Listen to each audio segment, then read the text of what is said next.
২০২২ সালের ডিসেম্বর মাসে লিখেছিলেন, প্রিয় ক্রিকেট, দয়া করে আমাকে আরেকটা সুযোগ দাও।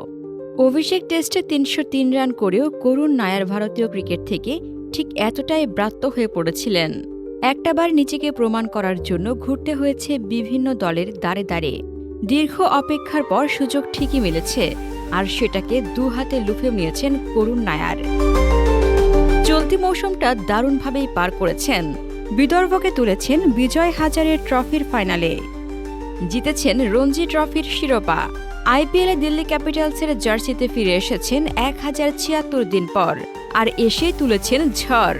আউট হওয়ার আগে খেলেছেন ৪০ বলে ৮৯ রানের দুর্দান্ত এক ইনিংস।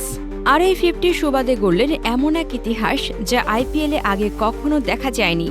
আইপিএলের সবচেয়ে বেশি দিনের ব্যবধান ঘুচিয়ে 50 করার কীর্তি এখন তার। গতকাল আইপিএলে 50 পেয়েছেন ২৫২০ দিন পর।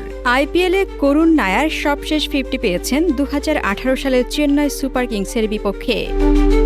২৬ বলে ৫৪ রান করেছিলেন সেদিন। এরপর ২৫০০ দিন পর 50 পেলেন মুম্বাইয়ের বিপক্ষে।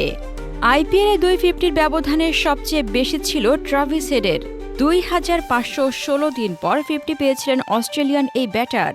২০১৭ সালের মে মাসে কলকাতা নাইট রাইডার্সের বিপক্ষে 50-র পর প্রায় ৭ বছরের বিরতি ছিল হেডের জন্য। এরপর ২০১৪ সালে এসে মুম্বাইয়ের বিপক্ষে পেয়েছেন 50। তবে হেডের মাঝে আইপিএল খেলেননি কোনো আসরেই। সেদিক থেকে করুণ নায়ারের 50টা আলাদা করে উল্লেখ করার মতো। করুণ নায়ার অবশ্য এর মাঝে খেলেছেন, তবে কোনোবারেই নিয়মিত হতে পারেননি। ২০২২ সালের পর তো দলই পাননি আইপিএলে। তবে দুর্দান্ত ইনিংস খেলেও আইপিএলের এই ম্যাচে দলকে জেতাতে পারেননি নায়ার।